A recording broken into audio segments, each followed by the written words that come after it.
The Rise in Lagos, 2011. The night air was heavy with sweat, perfume, and potential. The club was packed. Young, ambitious, wild-eyed Nigerians danced like they had something to prove. And in the middle of it all, a 19-year-old with a baby face, a chain that sparkled like ego, and a voice still finding its power, was screaming into the mic, "Ema Damiduro, Emi Omo Baba Olowo." When Davido dropped Damiduro, he wasn't just releasing a song, he was planting a flag. David Adedeji Adeleke, born into wealth, wasn't the kind of artist Nigerians were used to. He didn't rise from the trenches. He didn't walk barefoot to studio sessions. His story was different, but so was his hunger, maybe even hungrier. "I had to fight twice as hard to be taken seriously," Davido would later say in interviews. "People thought because I had money, I couldn't be real." But Damiduro was undeniable. It was raw, full of youthful arrogance, catchy, and loud. Nigeria fell in love. Clubs, radios, weddings, campus shows. It became a national anthem. The boy they mocked for being a rich kid with a studio suddenly had a movement. 2012 to 2016, the golden run. Davido didn't let up. Hit after hit dropped like clockwork. Skelewu, Gobe, If, Fall. By 2016, Fall had become one of the biggest Afrobeats crossovers in U.S. history. It charted in Billboard's R&B/hip-hop airplay, unheard of for a Nigerian artist at the time. He was selling out shows in New York, London, Paris. Collaborations came in: Meek Mill, Chris Brown, Popcan. He had crossed over, and he made sure to bring his culture with him. But in the middle of that success, another dream began to haunt him: the Grammy. He wouldn't say it publicly back then, but his friends knew. Every year during Grammy season, Davido would sit silently, watching the nominations. Burna Boy's name started showing up. WizKid too, but not his. "They don't rate me," he muttered once after a party, his voice low, tight with frustration.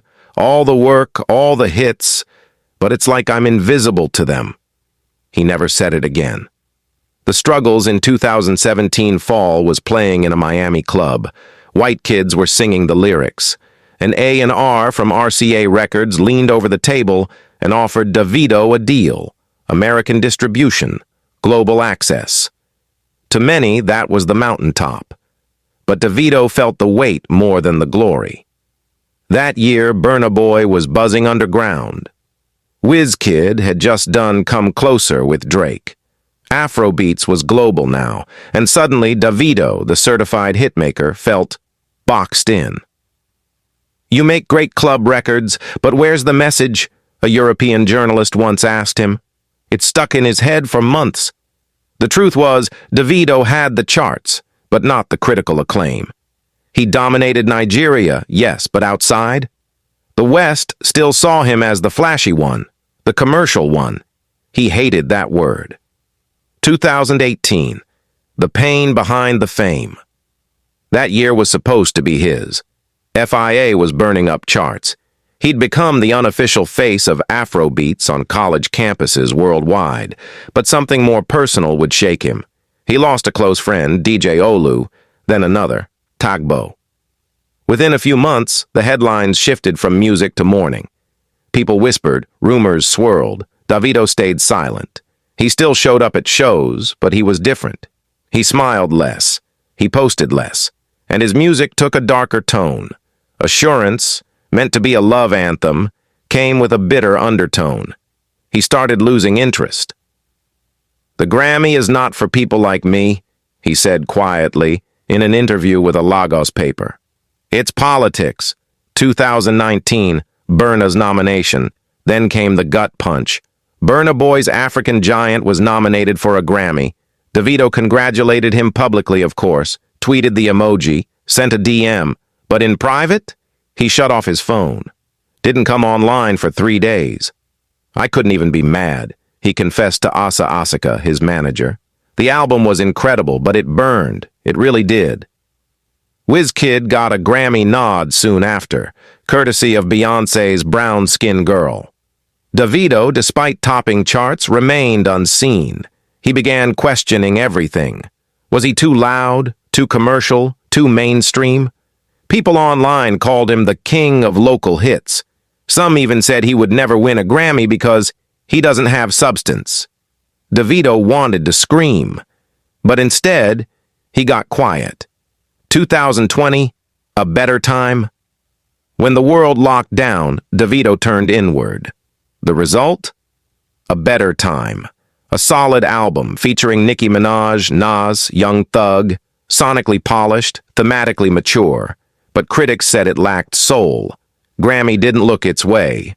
Again, that year, Burna won, Wizkid too, and Davido, he trended for not being nominated.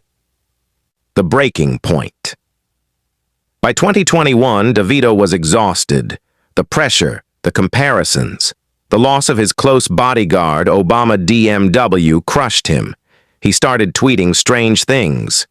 Legacy over everything. No one really knows what I go through.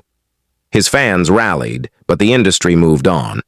A new wave had arrived. Rema, Fireboy, Asake, Ira Star. The 30BG general looked tired. He canceled shows, vanished from the scene for months. People thought he was done, but that was just the silence before the storm. Awesome. Here comes the turning tide. The turning point in 2022. Davido had gone quiet. No singles, no social media antics, no flashy vacations, just silence. But behind closed doors, something was brewing. Something deeper. In early 2022, he traveled.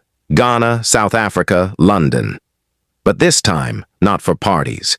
He met with old producers, underground creatives, cultural historians. He was digging, listening, watching. One night in Cape Town, he heard a choir perform a traditional Xhosa folk hymn. He cried. It unlocked something. "I've spent so long trying to prove myself to the West," he told one collaborator. "But maybe I just need to tell my story, our story."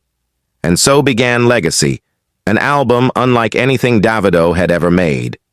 The project, Legacy. Gone were the radio-seeking bangers. In their place were stripped-down ballads, lush instrumentals, and lyrics that told stories.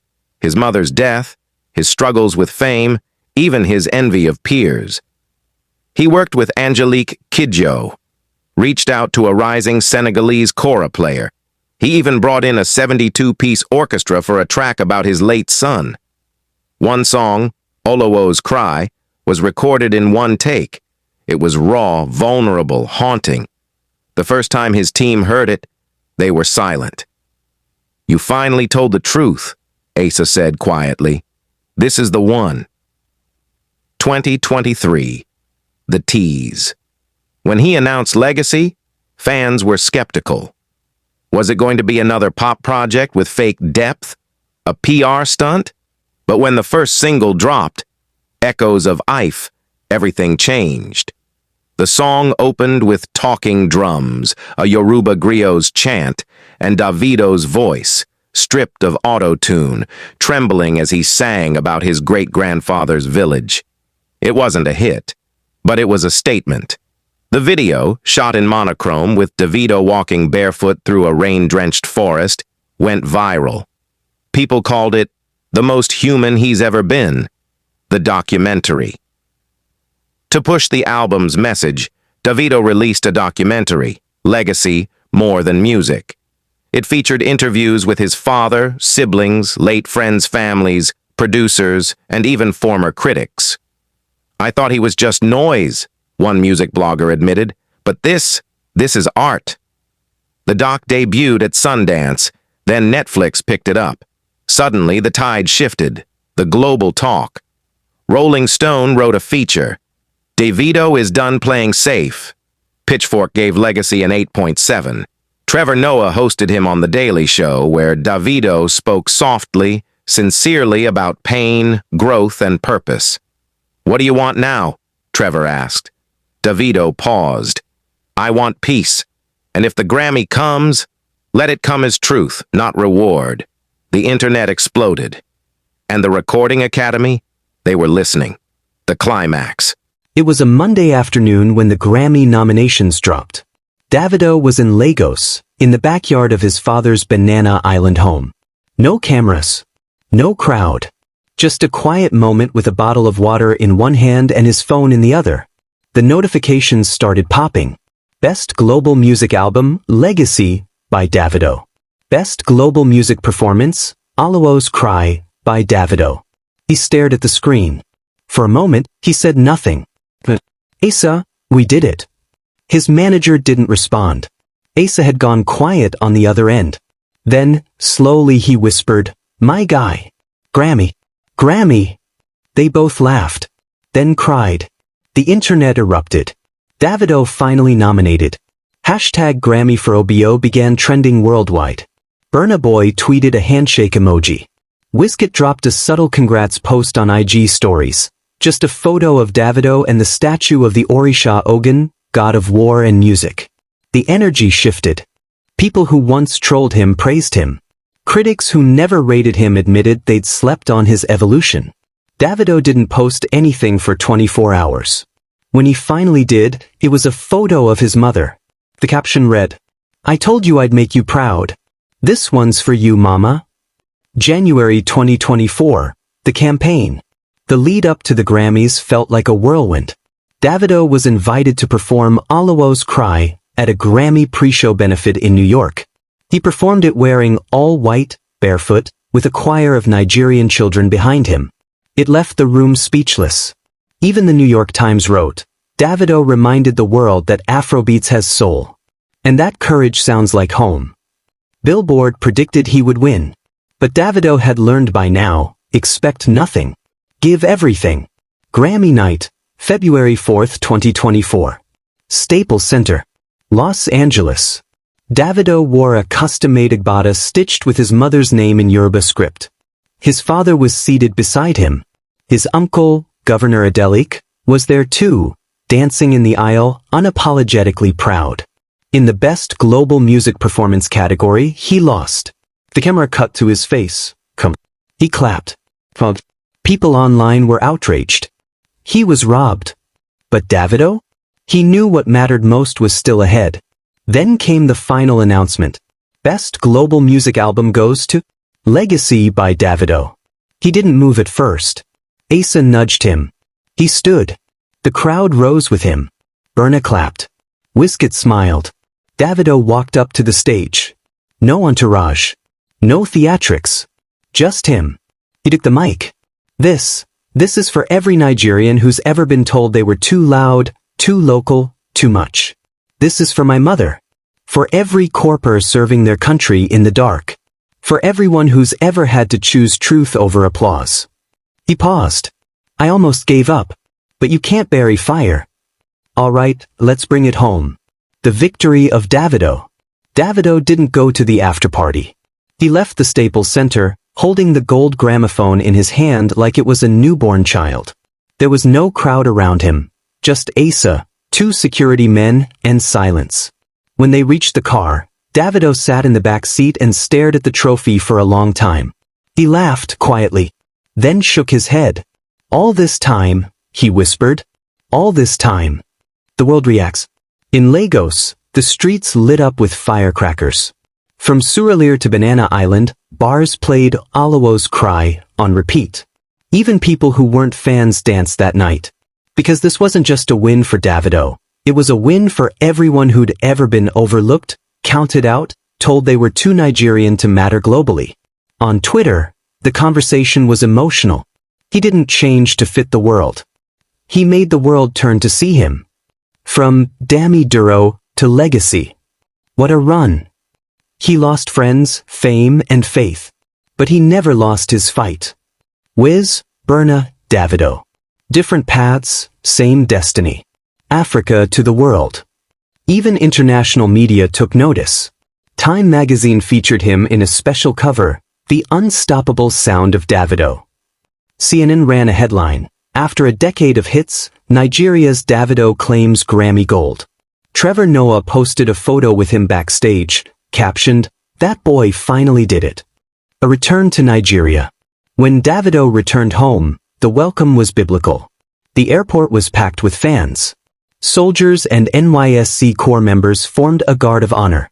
Children sang, like it was a national anthem. He was invited to Aso Rock by the president. They gave him a national honor.